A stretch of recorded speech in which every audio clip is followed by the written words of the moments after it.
Ang kwentong ito ay hango sa totoong buhay. Karanasan ito ni Renante. Taong 1970, Abiera, Antique.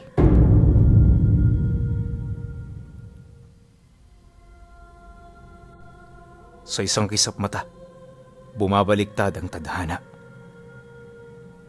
Mga katagang matagal nang pinanghahawakan ni Renante. Gaano man kahirap ang buhay, hindi siya nawawala ng pag-asa buhat sa mga katagang minsan niyang narinig sa namayapa niyang lola. Ayon sa kanya, napakahirap mabuhay sa sitwasyon niya. Gawa ng sa murang edad, marami na siyang pinagdaanang mabibigat na problema. 7 anyos pa lang noon si Renante, namatay na ang kanyang ama. Tapos pagtungtong niya ng 10 taong gulang, namatay naman ang 2 niyang kapatid. Magmula noon, silang 3 na lamang ang magkakasama sa bahay nila. Nataon pa noong may sakit ang nanay niya, kaya sa ganoong niyang edad, pinili na lang niyang maghanap buhay upang maitawid ang kanilang pamilya. Mahirap sa simula pero sa katagalan natutunan na rin niya ang sikreto. Kaso lang, 5 taon na ang nakakaraan, parang wala pa ring pinagbago ang kanilang sitwasyon. At ang masaklap, parang pahirap na ng pahirap ang kanyang kalagayan. Pero sa kabila nito, wala siyang balak na sumuko. Kaya para mapatatag ang kanyang loob, madalas siyang magdasal sa lugar kung saan siya nagsasaka araw-araw. Ginagawa niya ito bandang 3:00 ng hapon tuwing makahingi ng gabay sa Panginoon. At sa loob ng mahigit 9 na buwang pagdarasal, tila bang wala pa ring paramdam ang tadhana sa kanya. Ganon at ganon pa rin ang sitwasyon niya at ang tanging pinagbago lamang ay ang pagkakaroon niya ng mapayapang pag-iisip. Hindi siya gaanong naapektuhan ng mga bagay na hindi nila kayang abutin dahil sa pamamagitan ng pagdarasal, naging kontento siya sa kung ano ang naibibigay niya. Tinanggap na rin niya ang kanyang tadhana dahil ang buong akala niya hanggang dito na lamang siya. Pero pagsapit ng katapusan ng Oktubre, may nangyaring isang hindi kapani-paniwalang milagro. Ayon kay Renante, panahon noon ng gapasan at katatapos lang nila sa pag-ani ng kabuoang tanim ng may-ari. Habang abala noon pumila ang kanyang mga kasama para makuha ang parte nila, minabuti naman niyang tumambay sa kahon ng palayan kung saan siya gumapas. Kapag kasi anihan, mas pinipili niyang doon maghintay kaysa sa bahay mismo ng may-ari. Bukod sa wala roong ingay, tanaw din niya mula roon ang tahanan nito. Kaya kahit abutin siya ng gabi, hindi siya nababahala na baka maubusan siya ng parte. Bumababa lang din siya ng bukid kapag napagtanto niyang kokonti na lamang ang taong nakapila. Sa ganoong paraan, hindi na siya mahihirapan sa paghihintay. Ngunit, habang nasa kasagsagan siya ng pagmamasid, may napansin siyang isang kumikinang na butil sa ilalim ng mga nakatambak na uhay.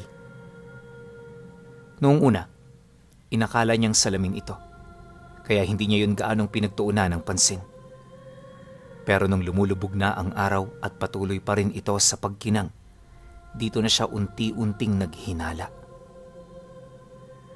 Malakas ang kutob noon na Renante na hindi salamin ang kanyang nakikita, kaya naman para masagot ang kanyang katanungan, pinili niyang yon ay puntahan. Pagdating niya sa tinambakan nila ng uhay, marahan niya yung hinukay hanggang sa bumungad sa kanya ang isang butil ng bigas na gahinliliit ang laki. Medyo may kahabaan din ito at sa estado nito, di yun ang tipikal na bigas na kinakain. At habang tumatagal na yon ay kanyang pinagmamasdan, dahan-dahan na siyang nakakaramdam ng hiwaga sa kanyang katawan. Masyadong gumaan noon ang kanyang pakiramdam. Tapos ang nakakagulat sa lahat, hindi na siya nag-aalala sa kalagayan ng magulang niya.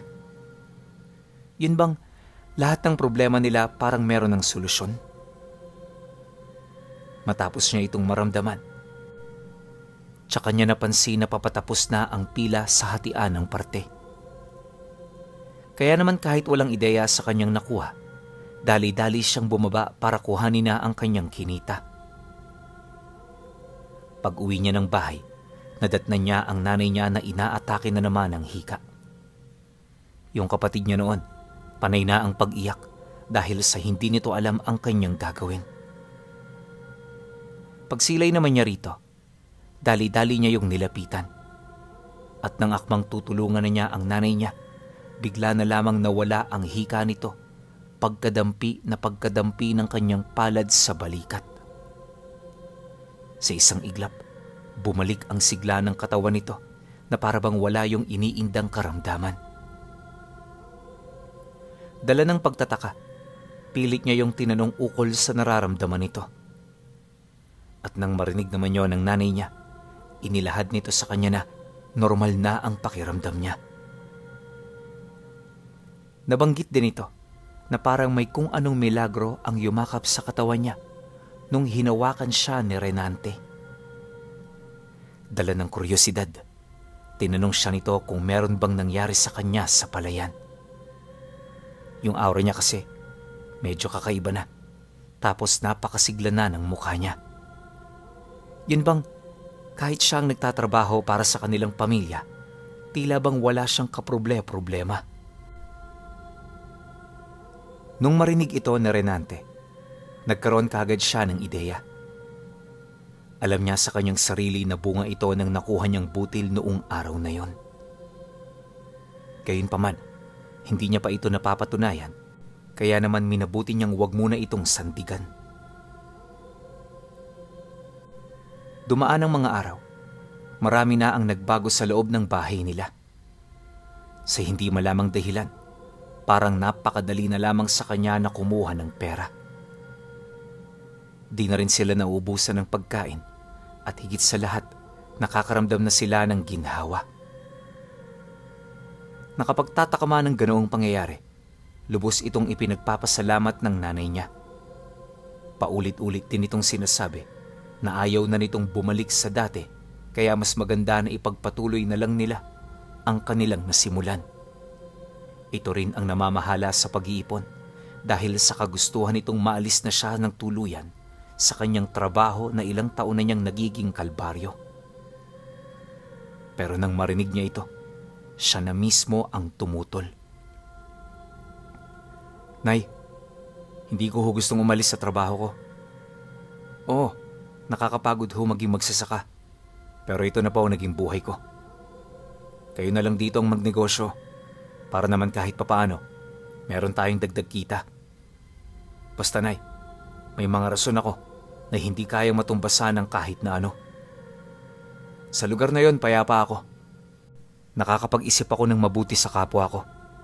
At higit sa lahat, nakakatulong ako sa kanila kung yon ay kailangan. Paliwanag niya sa nanay niya. Nang marinig nito ang kanyang sinabi, hindi na rin yon nagsalita pa. Batid nito na gusto pa ng anak niya na manatili sa palayan. Kaya naman kahit hindi na nila ito kailangan, malugod itong nagparaya. Sige anak, basta ingatan mo ang sarili mo. At kung pagod na pagod ka na, pwede ka nang magpahinga rito sa bahay.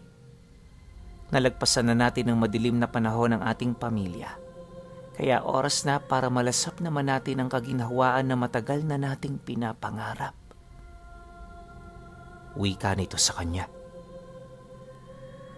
Matapos ang kanilang pag-uusap, agad namang nagtrabaho ang kanyang ina at ang bunso niyang kapatid. Siya naman noon, tumungo siya sa baryo para mamili ng kulang sa kanilang tahanan. Pag-uwi niya sa kanila, nadatnan niya ang nanay niyang masayang kausap ang mga kapitbahay nila.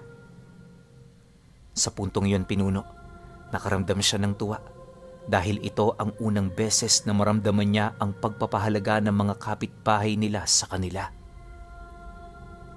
Noong mga panahon kasing walang-wala sila, halos hindi sila pansinin ng mga ito na parabang di sila nito kilala.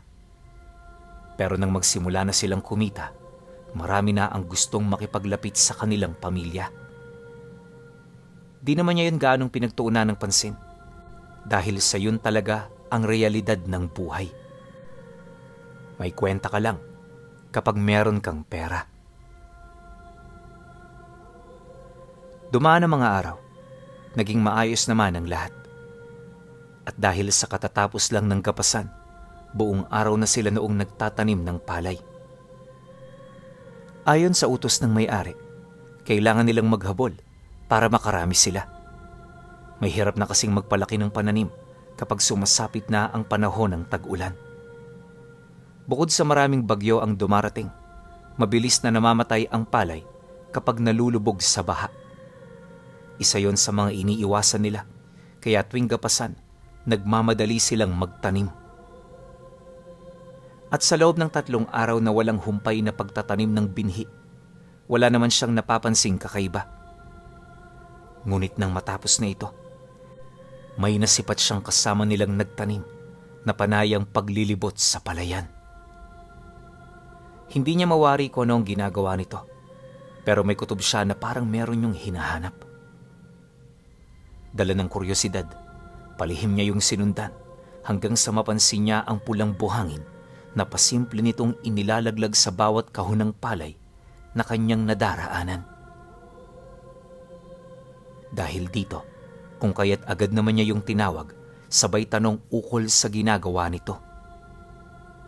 Pero nang marinig ito ng lalaki, nagpatuloy lang ito na parabang wala yung narinig. Kaya naman nang mapansin ito ni Renante, hindi niya ito tinantanan hanggang sa magpang-abot na silang dalawa. Nang makalapit na siya sa likod nito, agad niyang hinawi ang balikat nito habang tinatanong ito ng seryoso. Pagpang-abot ng tingin nilang dalawa, dito na nagdesisyon ng magsasaka na sumagot. Hindi ko obligasyon na sagutin ang mga tanong mo. Wala kang nalalaman sa ginagawa ko, kaya mas magandang manahimik ka na lang.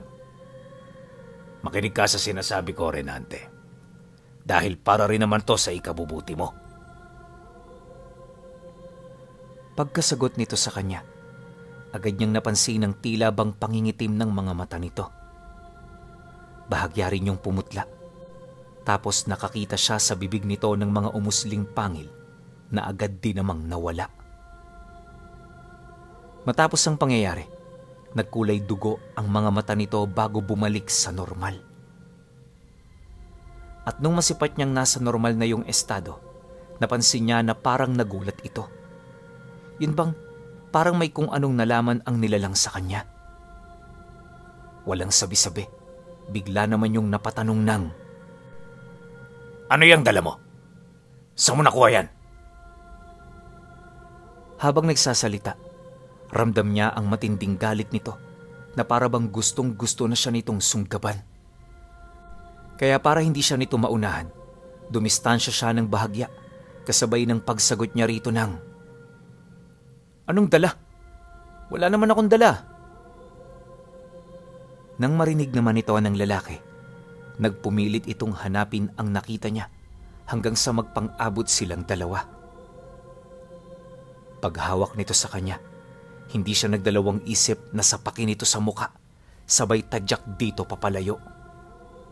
Ngunit kahit malakas ang kanyang pagkakasipa, tila bang hindi man lang natinag ang nilalang. Maya-maya pa, bigla itong umatras, kasabay ng dahan-dahan itong paglayo sa kanya. Bago yun tuluyang tumalikod, nag-iwan ito ng babala ukol sa posibleng mangyari kapag nagkita sila ulit. Pagkarinig naman niya sa sinabi nito, di na rin siya umimik. Nakaramdaman ng pagkasindak, pinili niyang maging matapang sa harapan ng nilalang. Hindi nagtagal, kusa na rin yung umalis hanggang sa mawala na yon sa kanyang paningin. Ngunit habang naglalakad ito, kapansin-pansin ang paghulog nito ng mga pulang buhangin. Matapos ang mga pangyayari, minabuti na rin niyang bumalik sa bahay ng kanyang amo upang ilahad ang tungkol sa lalaki. Kaso lang, Dahil sa kawalan ng ebidensya, hindi rin nito nabigyan ng halaga ang mga bagay na inilahad niya. Kaya naman imbis na magpumilit, minabuti na lang din niyang manahimik. Pagka-uwi niya ng bahay, tsaka niya tiningnan ang butil ng bigas na nakasuksok sa kanyang salawal. Habang pinagmamasdan niya ito, paulit-ulit niyang inisip ang mga katagang binitawan ng lalaki. Nanatili rin sa kanyang memorya ang anyo nito nung masipat niya yung nagpalit ng anyo. Kinagabihan, pinilit niyang magpahinga ng maayos, pero tuwing ipinipikit niya ang kanyang mga mata, palagi niya itong nakikita sa kanyang memorya. Alam ni Renante na hindi siya makakapagpahinga noong mismong gabi, kaya bago pa man sumapit ang 10:00, nagdesisyon na siyang bumisita sa tahanan ng albularyo na pinupuntahan nila tuwing may iniinda silang karamdaman. Pagdating niya sa bahay nito, nadatnan niya yung nakasarado. Patay na rin ang mga siga sa bakuran, tapos wala na rin siyang nakitang lamparang nakasindi sa loob ng bahay. Kaya naman ang masipat niya ito, marahan siya ritong lumapit sabay katok sa bahay. Habang ginagawa niya yon, inilahad na rin niya ang pangalan niya at kung ano ang pakay niya. Maya-maya pa, narinig na niya ang ubo ng matanda. Dahan-dahan na itong lumalapit sa pinto, kaya naman agad siyang umatras para maghintay. Pagbukas naman ng matanda, bumungad sa kanya ang mukha nito na puyat at parabang iritable. Nahihiyaman, nilakasan niya ang kanyang loob na ilahad dito ang kanyang pakay. Ngunit habang nagsasalita siya, bigla siya nitong pinutol upang maglahad ng importanteng bagay sa kanya. Gabi na. Pumasok ka na muna at saka tayo mag-usap. Hindi ka man lang ba kinikilabutan na nagtatatala ka dyan sa labas ng ganitong oras? Pagkasambit nito ng mga kataga, di na siya umimik. At sa halip na magpaliwanag, minabuti niya na sumunod. Pagsarado naman ito ng pinto, kasyual siyang umupo sa sala habang hinihintay ito na umupo sa harapan niya. Nang magpang-abot na ang kanilang paningin, muli niyang inilahad ang kanyang pakay. Detalyadong-detalyado ito, kaya nang marinig ito ng matanda, alam na nito ang ibig niyang iparating. Matapos niyang mailahad ang lahat ng kinakailangan nitong malaman, dito na siya nanahimik para pakinggan ang eksplenasyon ng matanda. Base kasi sa pagtitig nito sa kanya, mukhang meron na itong nalaman sa kanyang problema. Maya-maya pa, pagpang-abot ng kanilang tingin, dito na yon nagsimulang magsalita. Tama ka ng hinala, Renante. Hindi totoong taong nakalaban mo. Aswang yon kung hindi ako nagkakamali. At yung buhanging isinasaboy niya, tumigas yun na dugo ng tao. Ang hindi ko lang maisip, bakit niya ito kinakalat sa palayan? Ano kaya ang kanyang binabalak? Dagdag pa nito na, kung hindi dahil sa kanyang karga, paniguradong pinatay na siya nito. Mabuti na lang, prinotektahan siya ng hawak niyang mutya, kaya hindi na yon nagtangka pa sa kanyang buhay. Mariin din itong inilahad. Swerte siya sa kanyang nakuha dahil ang mutya ng bigas ang isa sa pinakamagandang mutya na lumitaw sa mundo. Matapos naman itong magsalita, napatahimik siya bigla, gawa ng pakiramdam niya. Parang marami na itong nalaman sa mahiwagang butil na bigas na itinatago niya sa kanyang bewang. Hindi nagtagal, nang utusan siya nitong ipakita ito, hindi naman siya nagdalawang isip na ito ay gawin. Pagsilay naman dito ng manggagamot, dahan-dahan itong tinitigan ng mutya na parabang meron itong hinahanap. Nagtagal din yon ng kalahating oras bago niya malaman ang tungkol sa mga mahihiwagang simbolo na nakaukit dito. Ayon sa manggagamot, ang mga simbolong yon ay nilimbag mismo ng diwata at mga gabay nito. Yon ang nagbibigay hiwaga sa mutya at ito rin ang nagbibigay buhay dito. Mariin din itong inilahad. May mga kondisyones ang ganoong karga. Ayaw nito ng mga masasamang tao, kaya lahat ng gagawin niya, kinakailangan niyang isipin at pagnilayan ng maigi. Lumayo rin siya sa anumang uri ng sugal dahil nakakasama yun sa mutya mismo. Kailangan ding malinis ang kanyang puso at iwasan niyang makaramdam ng kahit na anong puot sa kanyang kapwa. Nabanggit din ng matanda na dahil sa nangyari sa kanila sa pagitan ng nilalang na yon, posibleng bumalik ito para bigyan siya ng leksyon. Base kasi sa kanyang sinabi, mukhang pinag-iinitan na siya nito bago pa man yun tuluyang makalayo. Nang marinig na Renante ang sinabi ng matanda, hindi niya mawari kung ano ang kanyang isasagot. At sa puntong yon, nakaramdam siya ng kaba, gawa ng naisip niya na baka yon ang maging dahilan para manganib ang buhay niya.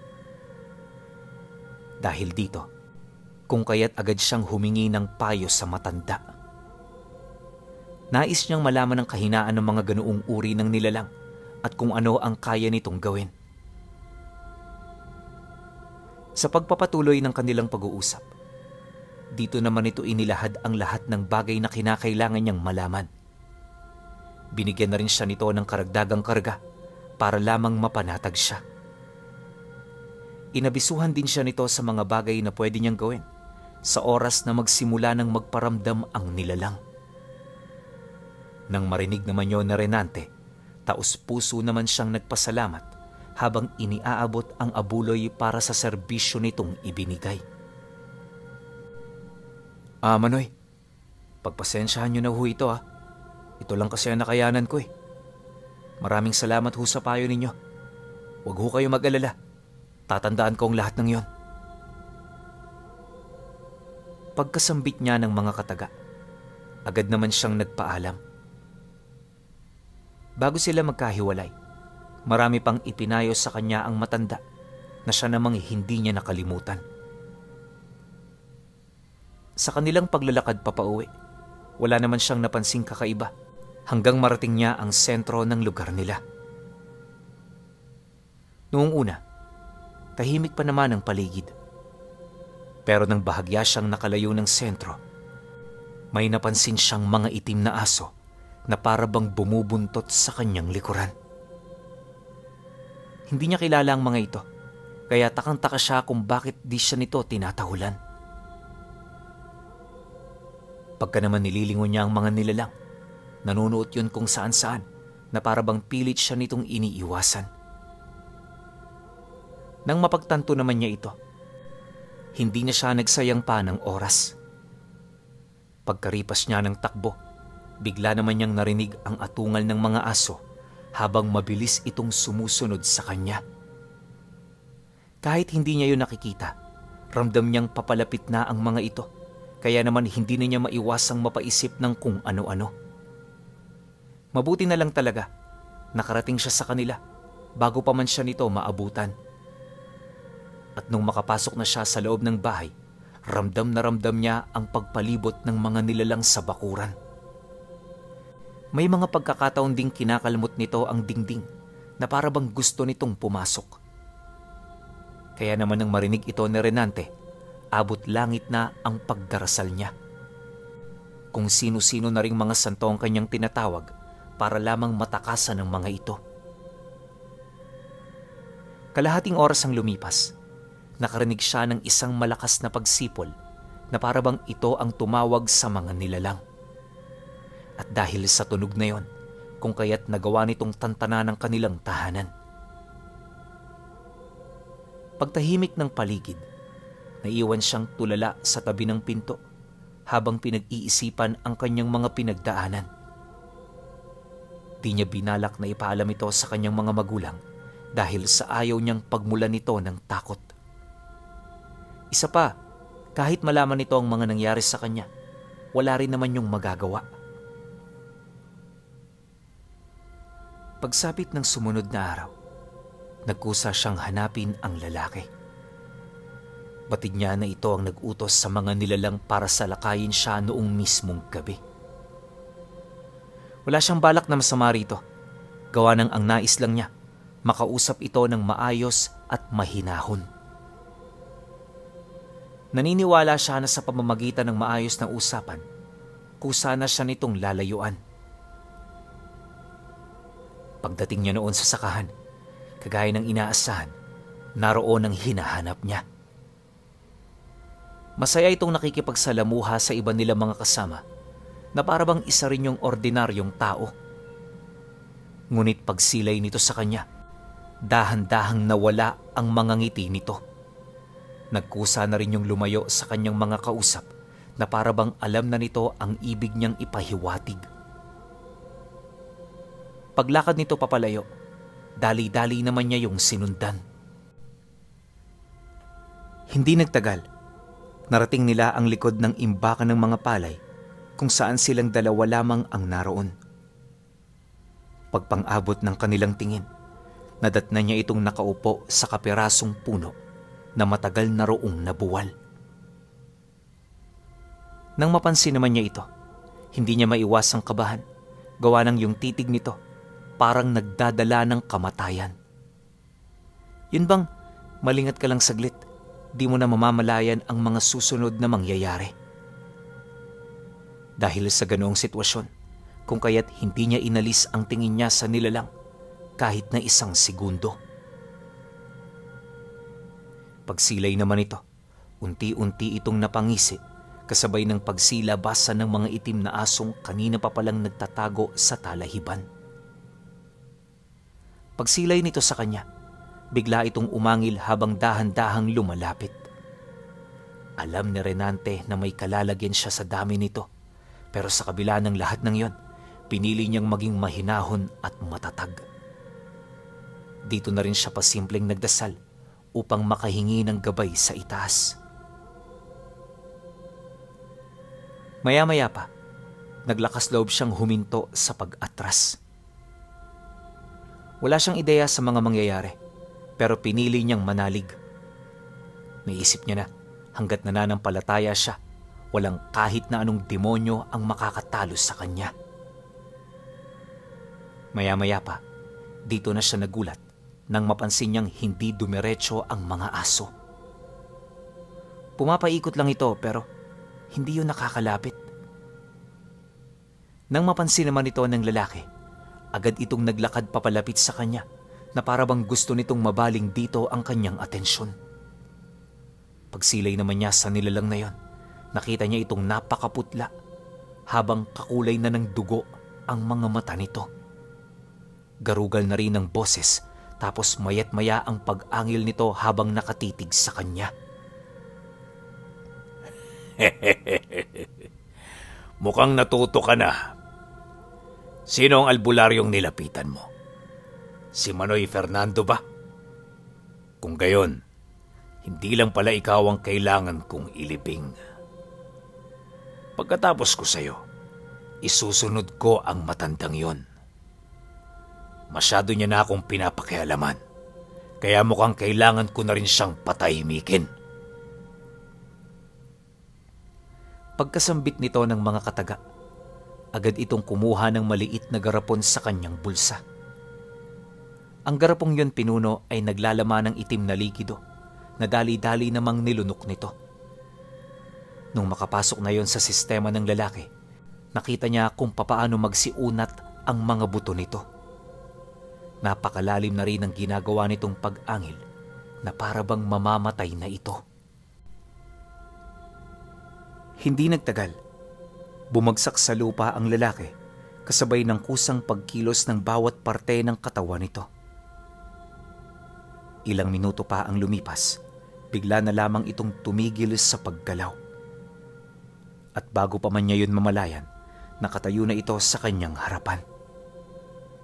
Taglay na ng nilalang ang kakaibang anyo, dahilan upang makaramdam siya ng pagkasindak.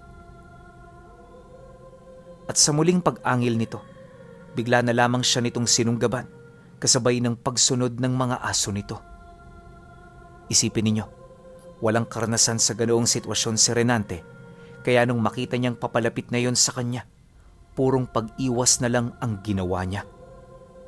Pinilit na rin niyang dumistansya rito upang makahanap ng lugar na pwede niyang malusutan. Ngunit sa kasamaang palad, hindi ito naging madali. Sinubukan niyang bumalik sa bahay ng may-ari, pero di niya na ito nagawa dahil sa mga nakabantay na aso. Maya-maya pa, tuluyan na rin itong nahawakan ang paa niya. Paghila nito, agad siyang bumagsak sa lupa, kasabay ng buong puwersa nitong pagkaladkad sa kanya patungo sa kakahuyan. Mag-iilang kilometro rin siya nitong nahila sa ganoong posisyon at punong-puno na siya ng galos sa katawan niya. May mga tumutulo na ring dugo sa kanyang muka, ngunit sa kabila nito, hindi siya nakaramdam ng panghihina. Pagbalik niya sa kanyang mga paa, napagtanto niya na kinakailangan niya ng labanan ang nilalang gamit ang buong tapang niya. Alam niya kasi na sa ganoong sitwasyon, kamatayan na lamang ang naghihintay kung patuloy siyang magiging duwag.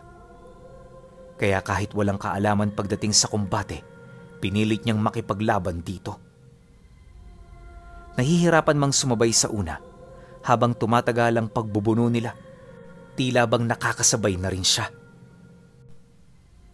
Paunti-unti, nawala na siya ng takot hanggang sa nagawa na niyang matamaan ng suntok ang nilalang. Pagtama ng kamao niya sa mukha nito, bigla itong tumilapon kasabay ng pag-atungal nito ng napakalakas. Ilang minuto rin yung nakahandusay bago yun nakatayo. Pagsilay naman niya rito, napansin niya na parang natabingi na ang panga nito. Batid din niyang nanghihina na ang nilalang, kaya naman kaagad siyang naghanap ng armas na pwede niyang magamit. Isang matalas na kahoy noon ang kanyang nakuha, kung saan paghugot niya rito, agad niyang sinunggaban ng nilalang. At sa hindi malamang dahilan, tila bang matindi ang naidudulot nitong pinsala. Dahil sa pangyayari, napilitan na yung umatras hanggang sa tumarak sa likod nito ang hawak niyang armas. Pagsilay niyang nakabauna ang dulo, di niya na yon tinigilan hanggang sa bumao na ito ng husto. Dahil sa pangyayari, tuluyan ng hindi yun nakatayo habang unti-unting naliligo sa sarili nitong dugo. Pagsilay naman ng mga aso nito, wala na yung nagawa kundi ang kumaripas ng takbo papalayo.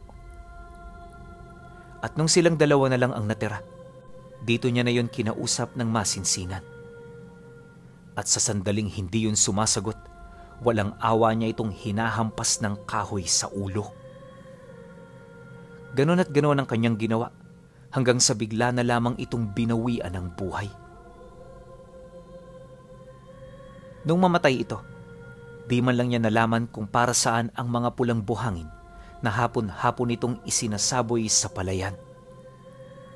Mabuti na lang talaga, walang nangyari sa pinagsasakahan nila, kaya hindi na rin niya ito gaanong inisip pa. Magmula noon, itinoon na lamang niya ang kanyang atensyon sa pagtulong sa kanyang kapwa. At ang mga gamit niya para matupad ito ay ang sarili niyang karga. Gayunpaman, hindi pa rin maalis-alis sa kanyang memorya ang tungkol sa pulang buhangin at kung ano ba ang mga mahihiwagang simbolo sa mutya ng bigas.